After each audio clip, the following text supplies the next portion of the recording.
আমন্ত্রণ জানাচ্ছি আপডেট সংবাদে। শুরুতেই জানিয়ে দিব গুরুত্বপূর্ণ শিরোনাম, এরপরেই থাকবে বিস্তারিত।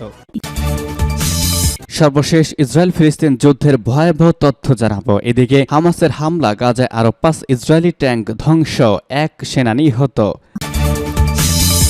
এদিকে গাজা ইসরায়েলি স্পেশাল ফোর্সের সদস্য নিহত। মার্কিন ড্রোন ভূপাতিত করল ইয়েমেনের হাউসিরা। জানাবো গাজায় জাবালিয়ায় বিমান হামলা, সর্বশেষ 24 ঘন্টা নিহত 234। ইসরায়েলি সৈন্যরা গাজা শহরের কেন্দ্রে 10,500 ফিলিস্তিনি নিহত। এদিকে গাজার ভেতর বিভিন্ন জায়গায় অবস্থান নিচ্ছে ইসরায়েলি সেনারা। এরপর জানাবো হিজবুল্লাহর হামলা, ইসরায়েলি নাগরিক নিহত। সর্বশেষ থাকবে ইসরায়েলকে নিষেধাজ্ঞা দেওয়ার আহ্বান স্পেনের। শুনছিলেন সংবাদ শিরোনাম, এখন বিস্তারিত। তার আগে অনুরোধ থাকবে ভিডিওতে একটি লাইক দিন এবং কমেন্টস করে জানিয়ে দিন কোন জেলা থেকে বা কোথা থেকে আমাদের সঙ্গে যুক্ত রয়েছেন। গাজায় আরও 5 ইসরায়েলি ট্যাঙ্ক ধ্বংস। ফিলিস্তিনি ইসলামী প্রতিরোধ আন্দোলন হামাসের সামরিক শাখা ইজ্জাদ্দিন ক্যাম্পসাস ব্রিগেড জানিয়েছে যে উত্তর গাজার আত্তাউয়াম এলাকায় তাদের স্নাইপারে গুলিতে আরও 1 ইসরায়েলি সেনা নিহত হয়েছে। এছাড়া গাজার বিভিন্ন স্থানে আরও 5টি ইসরায়েলি ট্যাঙ্ক ধ্বংস করেছে তারা। গত 34 দিন ধরে গাজায় নির্বিচারে বোমা হামলা চালাচ্ছে ইসরায়েলি বাহিনী। তবে গাজায় ইসরায়েলি স্থল অভিযান চলছে গত 13 দিন ধরে। স্থল অভিযান চালাতে গিয়ে ব্যাপক মার খাতে হচ্ছে ইসরায়েলি বাহিনীর বা দখলদার বাহিনীদের। সকালে হামাসের সামরিক শাখা জানিয়েছে তারা 24 ঘন্টায় আশাতি শরণার্থী শিবিরের কাছাকাছি এলাকা এবং বেইত হানুনে ইসরায়েলি 15টি সামরিক গাড়ি ধ্বংস করতে সক্ষম হয়েছে। ছাড়া বিভিন্ন স্থানে ইসরায়েলের স্থলবাহিনীর গাড়ি ভরের বহু রকেট দিয়ে আঘাত হানা হয়েছে। এদিকে হামাসের আল কাসাম ব্রিগেড আরও ইসরায়েলি তেল আবিবের রকেট ও ক্ষেপণাস্ত্র হামলা চালিয়েছে। যেসব ট্যাঙ্ক ও সামরিক যান ধ্বংস করা হয়েছে সেগুলো ধ্বংসের ইয়াসিন 105 রকেট ব্যবহার করা হয়েছে, সূত্র জানাচ্ছে Pars Today. Gaza Israeli special ফোর্সের সদস্য নিহত। গাজায় ফিলিস্তিনের সংঘর্ষে ইসরায়েলি বাহিনীর 1 সেনা সদস্য নিহত হয়েছে। আজ ইসরায়েলি সেনাবাহিনী তথ্য জানিয়েছে খবর বিবিসির। ইসরায়েলের প্রতিরক্ষা বাহিনী আইডিএফ জানিয়েছে গাজায় যুদ্ধে ইসরায়েলের 1 সেনা নিহত হয়েছেন। নিহত ওই সেনা স্পেশাল ফোর্সের সদস্য ছিলেন। আইডিএফ জানিয়েছে ইসরায়েল গত 27 অক্টোবর গাজা স্থল অভিযান শুরু করেছে। এরপর এখনো পর্যন্ত তাদের 32 সেনা নিহত হয়েছে। সবশেষ স্পেশাল ফোর্সের 1 সেনা নিহত হয়েছেন। নিহত ওই সেনার নাম জনাথন চাজর। তিনি ইসরায়েলের বিমান বাহিনীর শালদাক ইউনিটের সদস্য।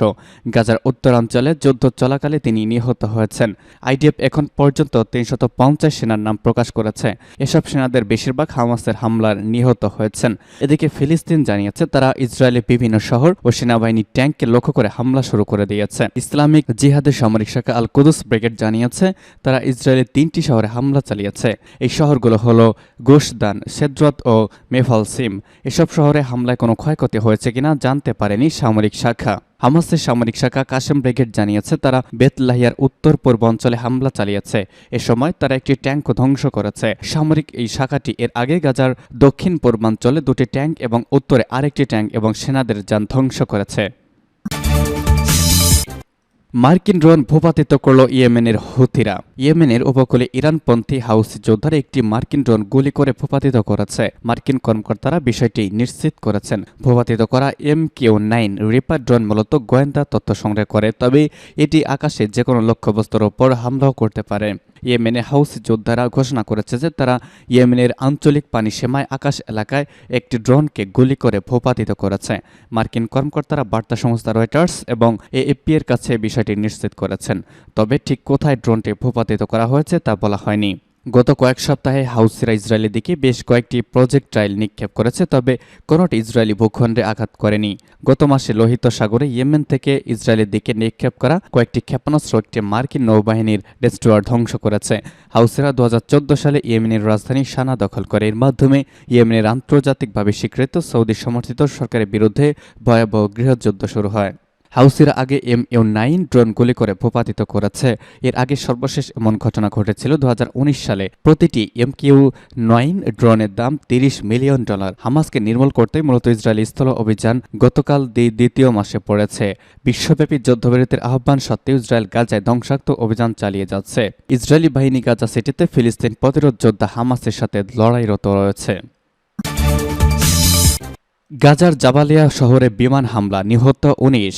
গাজার উপত্যকার জাবালিয়া সর্বশেষ হামলায় ১৯ জন ফিলিস্তিনি নিহত হয়েছে, গাজার স্বরাষ্ট্র মন্ত্রণালয় তথ্য জানিয়েছে। স্বরাষ্ট্র মন্ত্রণালয় বলেছে, বুধবার ইসরায়েলি বিমান হামলাটি উত্তর গাজা শরণার্থী শিবিরের মাঝখানে আল ইয়েমেন আল সাইদ হাসপাতালের কাছে একটি বসতিঘর লক্ষ্য করে হয়েছে। এছাড়াও জাবালিয়া পৃথক হামলায় বেশ কয়েকজন আহত হওয়ার খবর পাওয়া গিয়েছে। মন্ত্রণালয় আরও জানিয়েছে, শরণার্থী শিবিরের কেন্দ্রস্থলে খলিল পরিবারের একটি বাড়িতেও হামলা হয়েছে। এদিকে গাজা যুদ্ধের মাধ্যমে ফিলিস্তিনের সমীকরণ বদলানোর অঙ্গীকার ব্যক্ত করেছে ফিলিস্তিনের প্রতিরোধ আন্দোলন হামাস। মার্কিন গণমাধ্যম নিউ ইয়র্ক টাইমসকে দেওয়া এক সাক্ষাৎকারে এমন মন্তব্য করেছেন হামাসের পলিট ব্যুরোর সদস্য খলিল আল হাইয়া বলেছেন, আমরা গত ৭ অক্টোবর ইসরায়েলের অভ্যন্তরে হামলা চালিয়েছি। এর পেছনে আমাদের উদ্দেশ্য ছিল ফিলিস্তিনের সমগ্র সমীকরণ পরিবর্তন করা। ফিলিস্তিন ইস্যু থেকে সবার দৃষ্টি ফিরে গেছে, নতুনভাবে বিষয়টি দৃষ্টিতে আনাও আমাদের উদ্দেশ্য ছিল। তিনি আরও বলেছেন, আমরা জানি যে সমীকরণ পরিবর্তনের জন্য আমাদের দুঃসাহসিক কোনো অভিযানে নামতে হবে। এও জানা ছিল যে এর প্রতিক্রিয়া বড় হবে, তবু এই হামলা চালিয়েছি যেন বিশ্ব জানে যে ফিলিস্তিন ইস্যু এখনও অমীমাংসিত রয়ে গেছে। তিনি আরও বলেন, আমরা গাজা নিয়ন্ত্রণে রাখা বা সেখানে পানি ও বিদ্যুৎ আমদানির জন্য এই যুদ্ধ শুরু করিনি, আমরা সমীকরণ বদলাতে এই যুদ্ধ শুরু করেছি। প্রতিবেদনে মন্তব্য করা হয়, আল হাইয়া ও অন্য হামাস নেতাদের বক্তব্যে এই কথা প্রতীয়মান হয় যে তারা গাজা শাসন করার জন্য চিন্তা করে না, তারা অবিরাম সংঘাতেই আস্থা রাখতে চায়। হামাসের মিডিয়া সেলের সদস্য তাহের এল নৌনু বলেছেন, আমরা আশা করি যে ইসরায়েলের সাথে আমাদের যুদ্ধ একটি চূড়ান্ত পর্যায়ে পৌঁছাবে, আর এ সময় আরও বিশ্ব আমাদের পাশেই থাকবে। ইসরায়েলি সৈন্যরা গাজা শহরের কেন্দ্রে ১০,০০০ ফিলিস্তিনি নিহত। গাজায় গত ৭ অক্টোবর থেকে ইসরায়েলি হামলায় কমপক্ষে ১০,৫৬৯ ফিলিস্তিনি নিহত হয়েছেন। ইসরায়েলি স্থলবাহিনী এবং বিমান ও আর্টিলারি হামলা অব্যাহত রয়েছে। এই হামলায় নিহতায়তের সংখ্যা আরও বৃদ্ধি পেতে পারে। প্রত্যক্ষদর্শীরা আল জাজিরাকে বলেছেন, ইসরায়েলি সৈন্যরা গাজা শহরের কেন্দ্রে ঢুকে পড়েছে। পশ্চিম গাজায় পাবলিক স্কুলে আশ্রয় নেওয়া বাসিন্দাদের উপর হামলা হয়েছে। ফিলিস্তিনি নারী পুরুষদের আটকে জীবন অব্যাহত রয়েছে। গাজায় ফিলিস্তিনি স্বাস্থ্য মন্ত্রণালয়ের মুখপাত্র ডক্টর আশরাফ আল কুদ্রা ব্রিফিংয়ে জানিয়েছেন, ইসরায়েলি বর্বরোচিত হামলায় গাজায় নিহতের মধ্যে ৪,৩২৪ জন শিশু, ২,৮২৩ জন নারী এবং ৬৪৯ জন বৃদ্ধ। আহতদের সংখ্যা দাঁড়িয়েছে ২৬,৪৭৫-এ। গত ২৪ ঘন্টা নিহত হয়েছেন ২১৪ জন, ১,৩৫০ জন শিশু, অন্তত ২,৫৫০ জন নিখোঁজ রয়েছে। জাতিসংঘের পর্যবেক্ষকরা বলছেন, চলমান যুদ্ধে ইসরায়েল গাজার অবসান ইউনিটের ৪৫% ধ্বংস করেছে। গাজার ২৩ লাখ মানুষের মধ্যে প্রায় ১৫ লাখই বাস্তুচ্যুত। জাতিসংঘ মনে করে বেসামরিক জনগণ ও অবকাঠামোকে হামলা লক্ষ্যবস্তু করা যুদ্ধ অপরাধের শামিল।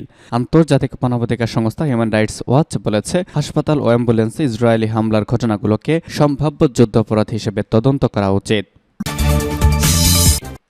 গাজার ভেতর বিভিন্ন জায়গায় অবস্থান নিচ্ছে ইসরায়েলি সেনারা। গত ২৮ অক্টোবর ফিলিস্তিনের গাজা উপত্যকায় স্থল হামলা শুরু করে দখলদার ইসরায়েলি সেনাবাহিনী। ওই দিন রাতে তীব্র বোমা হামলা চালিয়ে গাজার ভেতরে ঢুকে পড়ে ইসরায়েলি সেনারা। এরপর পেরিয়ে গেছে ১০ দিন, আর এই ১০ দিনের মধ্যে ইসরায়েলি সেনারা গাজাকে ২ ভাগে বিভক্ত করে ফেলেছে। তাছাড়া তারা গাজার সবচেয়ে জনবহুল এলাকা গাজা সিটিকে ঘিরে ফেলেছে। এখন আশঙ্কা করা হচ্ছে এখানে বড় ধরনের স্থল হামলা শুরু করবে তারা। এই আশঙ্কা থেকে গাজা সিটি থেকে গত কয়েকদিনে হাজার হাজার বেসামরিক মানুষ সরে যাওয়া শুরু করেছেন। কাতার ভিত্তিক সংবাদ মাধ্যম আল জাজিরার সাংবাদিক বুধবার গাজা সিটি থেকে নিরাপদ আশ্রয়ের খোঁজে ছুটে চলা কয়েকজন মানুষের সঙ্গে কথা বলেছেন। তারা জানিয়েছেন, গাজা সিটি ছাড়ার সময় তারা দেখতে পেয়েছেন আশেপাশের ভবনে ইসরায়েলি সেনারা অবস্থান নিচ্ছে এবং সামরিক পোস্ট তৈরি করছে। যেসব মানুষ গাজা ছাড়ছেন তারা সবাই হেঁটে গাজার উত্তর থেকে দক্ষিণ দিকে চলে যাচ্ছেন। এছাড়া তারা দলবদ্ধ হয়ে চলেছেন। অনেকে হাতে নিয়ে এসেছেন সাদা পতাকা। তারা দলবদ্ধ হয়ে চলেছেন এই আশায় যে বেশি মানুষ দেখলে ইসরায়েলি বিমান হয়তো তাদের উপর হামলা চালাবে না। তবে ঘর বাড়ি ছেড়ে অজানা ভবিষ্যৎ দিকে রওনা দেওয়া এসব মানুষ জানেন না তাদের কপালে পরবর্তীতে কি রয়েছে। এবং সর্বশেষ জানিয়ে দিব, হিজবুল্লাহর হামলায় ইসরায়েলি নাগরিক নিহত। ইসরায়েলের উত্তরাঞ্চলীয় শহর কিরিয়াত সন্না পৌরসভার হিজবুল্লাহর ট্যাঙ্ক বিধ্বংসী ক্ষেপণাস্ত্র আঘাতে এক ইহুদি নিহত হয়েছে। ইসরায়েল নিহত ব্যক্তির নাম প্রকাশ করেছে। খবর অনুসারে নিহত ব্যক্তি ৫৫ বছর বয়সী মীর মোয়াল। ইসরায়েলি সেনাবাহিনীর জন্য পানি সরবরাহ করার সময় কুতপুত ইজ্জার কাছে গাড়িতে সরাসরি ক্ষেপণাস্ত্র আঘাত হানে। গাজায় সংঘাত শুরুর পর ইসরায়েলের উত্তর সীমান্তে হিজবুল্লাহর হামলায় এটা নিয়ে দ্বিতীয় ইসরায়েলি নাগরিক নিহত হল।